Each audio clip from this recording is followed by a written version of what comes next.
Buenos días, señoritas y señoritos. Finally, it happened. Tinanggal na completely ng Meta, ng Facebook, the company that owns Facebook page has finally, due to public demand, taken down or dinilit or tinanggal yung Facebook page ng SMNI News. We have predicted this, but now it has happened. SMNI News is no longer in Facebook. Sayang, ito pa naman ang pinaka-biggest social media site ng empire ni Pastor Quiboloy of the Kingdom of Jesus Christ. So finally, at last, Mark Zuckerberg, the king, the online king of the world, the son of the online sons, has finally vanquished or demolished the appointed Son of God. So the God of online sites has demolished the appointed Son of God. Hindi kaya God's will rin ito na to show na, God wants to show who are really His true sons. And alam naman natin, the appointed Son of God is Jesus Christ. Maybe if you're watching Pastor Quiboloy, God is trying to tell you that He is no longer happy with you using His name in vain. Di ba? Thou shalt not use the Lord's name in vain or His Son.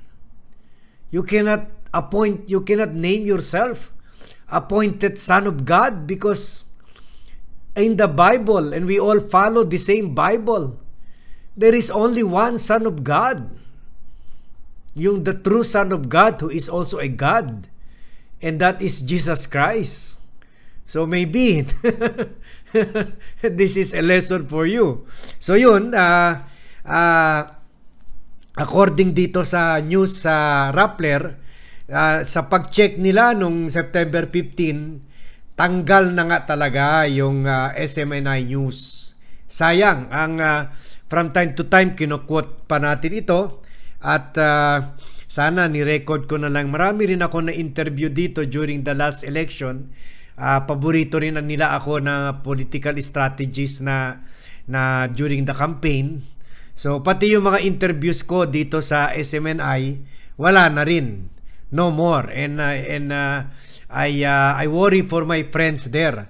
Although meron pa naman sila mga cable news, meron pa naman sila mga radio, meron pa naman sila mga free TV, pero who watches TV ngayon? Kasi gusto ng tao ngayon kung anong pinanood nila na mai-share nila. So ito, later on we will discuss an epekto nito, not only kay Quiboloy but or the Kingdom of Jesus Christ movement, but especially to his political patrons, si President Duterte and si Vice President Sara Duterte. Anong implication nito? Especially as we go towards the 2025 senatorial and local elections and the 2028 presidential, senatorial and national and local elections. So yun, according to Rappler, nung last nila nag-check, may nakalagay lang sa URL facebook.com/SMNI News, sabi, this content isn't available right now. Yun. So wala na nga, hindi nila alam kung tinanggal ba ng Facebook or natanggal. Basta ngayon wala na. Sayang, kasi as I said earlier, mahirap rin po magbuo ng millions of following, at kung malaki yung following mo, malaki rin yung influensya mo, maraming tao rin na nare-reach out mo. At itong page na ito, SMNI News, ay may 2.3 million followers and 960,000 likes as of September. At ang masakit dito, una, inaris na rin ni Facebook yung page mismo ni Quiboloy, and then si Meta na company ni Facebook at tinanggal rin earlier yung page ng Kingdom of Jesus Christ na malaki rin yung following, at also yung page ng ginagamit nila na for red tagging sila Badoy. So and also, YouTube has done the same, yung page ni Quiboloy and yung SMNI page, and also TikTok. So wala na, they are almost completely out of, at least yung mga major pages nila, although gagawa sila ulit yan ng mga pages, pero na-check out ko yung isang page na ginawa nila, halos nilalangaw yung page na yun, considering na supposedly 16 million ang followers ni former President Duterte, pero nilalangaw. Wala pa ata 10,000 yung page na yun, or wala pang 20,000. But we will discuss about it later.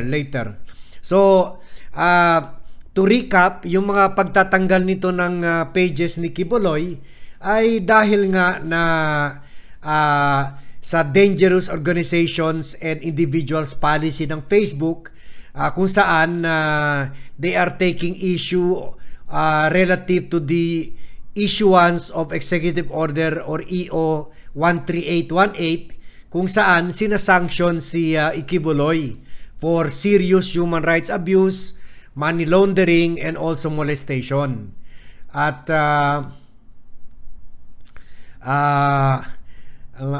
tsaka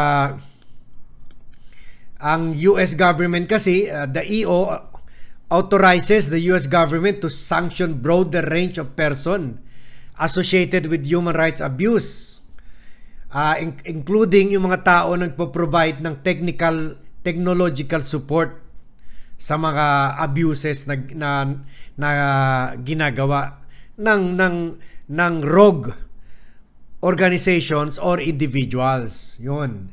So in June, kung malala natin, yung Facebook, yung YouTube, tinanggal na rin niya yung mga pages ni Quiboloy, at nung July, yung TikTok naman tinanggal yung account ni Quiboloy, and also Facebook tinanggal yung SMNI News program, at ang SMNI program Laban Kasama ang Bayan and Quiboloy's Kingdom of Jesus Christ platform, dahil rin sa applicable violation of applicable US sanction laws. So yun,